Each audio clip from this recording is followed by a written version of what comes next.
Hello, my lovely students. Let me start the recording number 4 of the answer writing program series. So, we have been discussing many types of questions that you can get in your semester end examinations. So, in this video, I'm going to show you another categories of questions that you will meet in your semester end examinations, right? Okay, so let me move forward. Let's look at how to write an essay type answer under the question vocabulary, application and illustration. So under that you will get a technical vocabulary like apply, practice, demonstrate. For the learning purpose, I'm taking an example question right here, right now, right? Okay.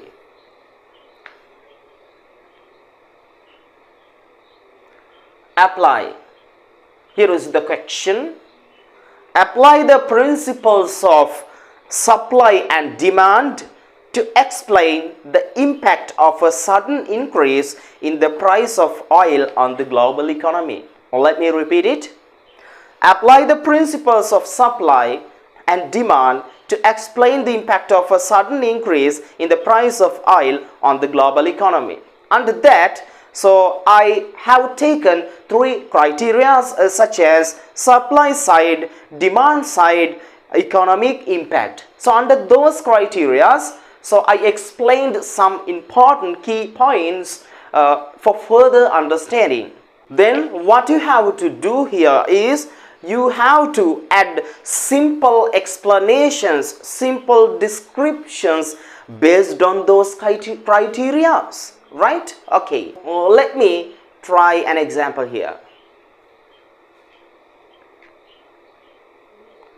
Supply side, you can add some important information under that criteria here, right? So higher oil prices typically lead to increased production costs for industries. You have to add some important explanations under the rest of the criterias, demand side and economic impact, right? Okay, now I'm going to move on to a very important question type here, right? Prediction and speculation.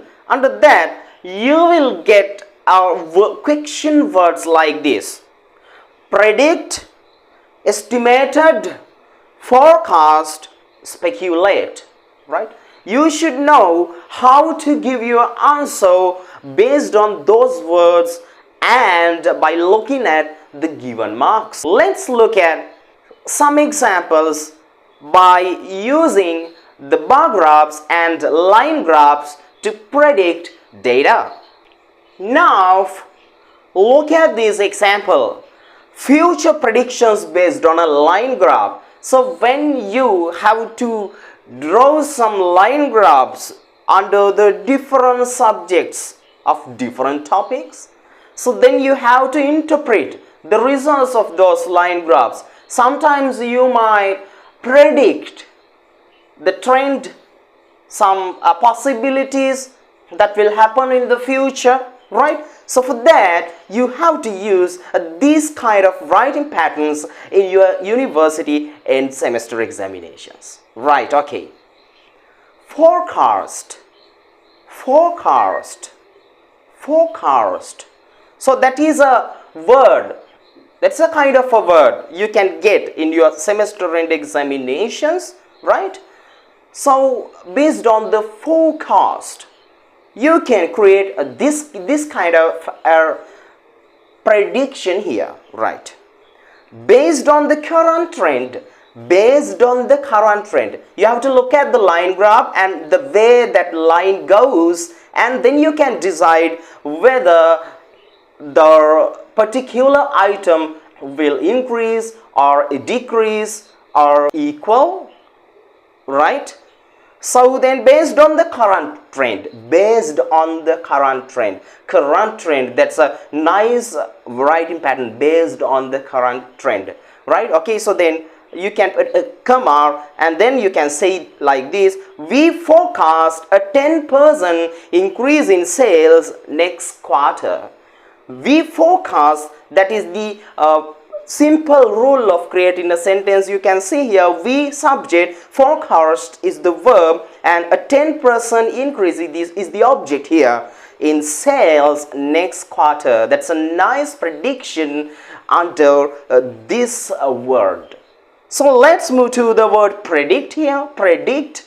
Yeah, predict is another type of verb that you can get to predict or to assume the future situation, right? Okay, so then the line graph predicts. So under this you can get, like, you will create an answer writing pattern like this: predict.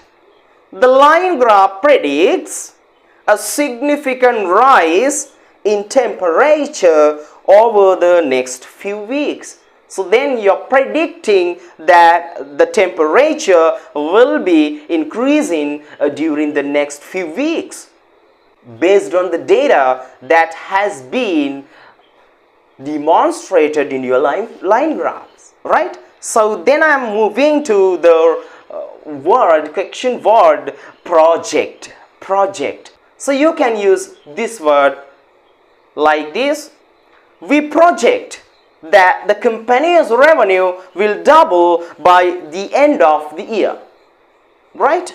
So then you can estimate. So that is another way to say a prediction, a possibility in English, by looking at a line graph, right? So estimate, the graph allows us to estimate future population growth in urban areas. So you can see that the line graph helps you to predict the future population growth in urban areas. So you're saying those things, you're expressing those things based on the results that have been demonstrated up to now, right? So then anticipate, that's another beautiful word to interpret predictions, right? Anticipate. Given the upward trend, we anticipate higher demand for our product in the coming months. So you can see anticipate is another beautiful word to express the possibility in the future, right? Given the upward trend, we anticipate higher demand for our product in the coming months. That's also used the SVR pattern here. SVR is one of the important patterns that you can use, that you can easily use for your answer writing task, right? Expect, another word, another beautiful word that you can get under the prediction or a possibility, right? You can estimate something by using this word, expect, right? We expect the unemployment rate to decline gradually as shown in the graph. We expect, subject and the verb, then the object, the unemployment, right? We expect the unemployment rate to decline. After using to, then you are putting a base form of the verb, infinitive form of the verb. Gradually is an adverb here to describe the verb decline. Gradually, the adverb gradually has been used here, right, as shown in the graph, right? Okay, better to watch this lesson with your PowerPoint presentations. That will be very beneficial and very easy for you to learn these patterns, right? Okay, so then trend, the current trend suggests. So you are looking at a trend that exists in the line graph. So by looking at that trend, you can see that the current trend suggests that is used to collect two phrases in English, two sentences in English.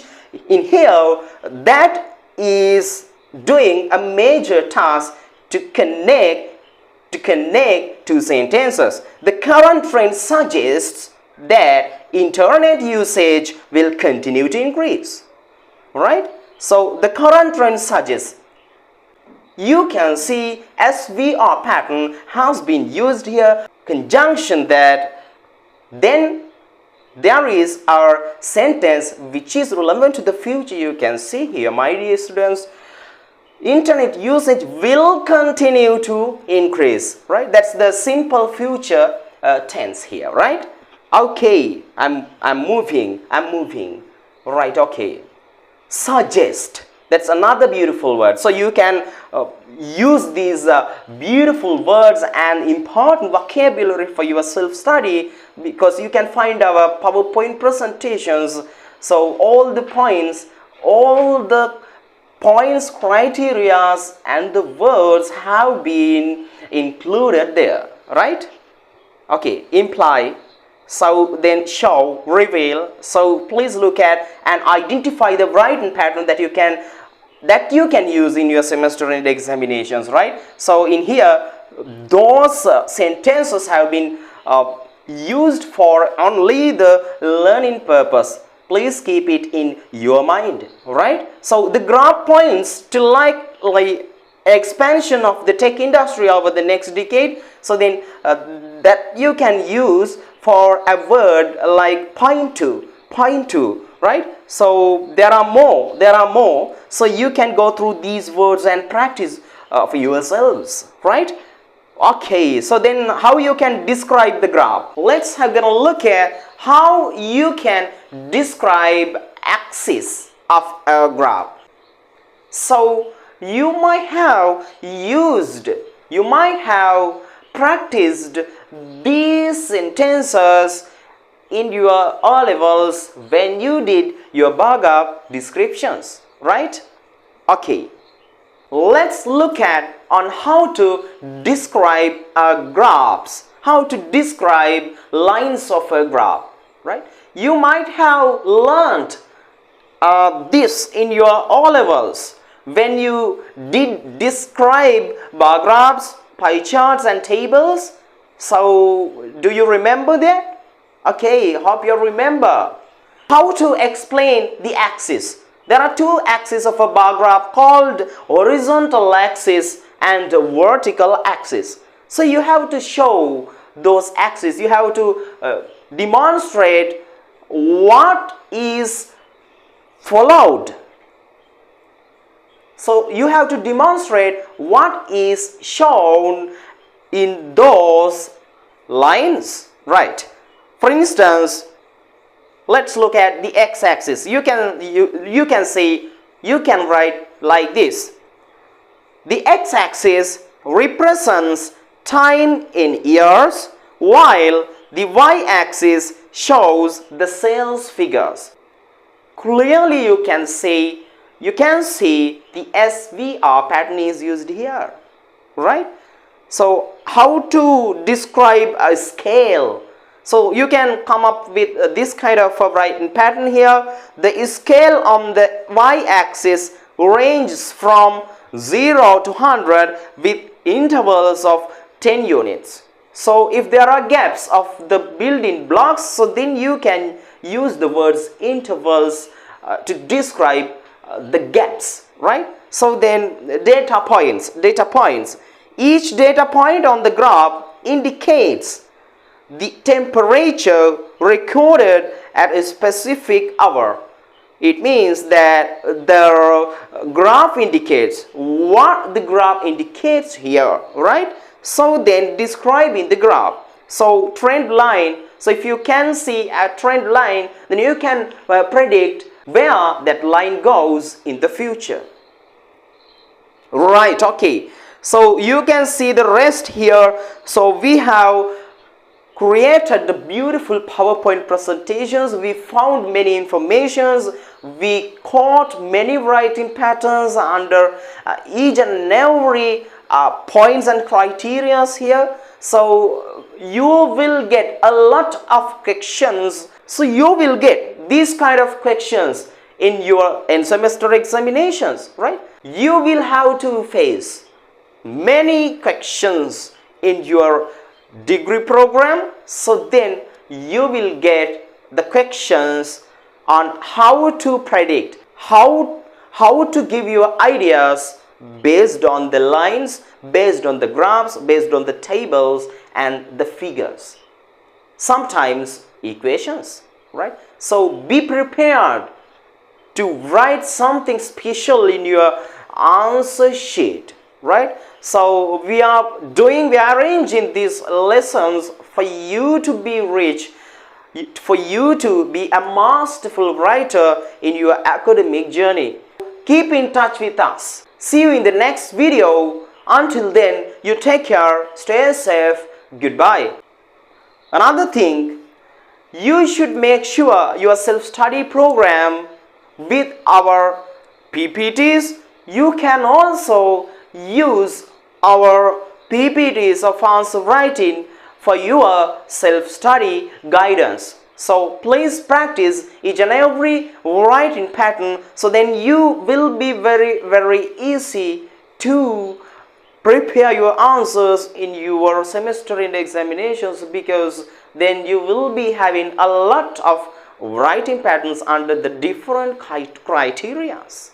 Right, okay.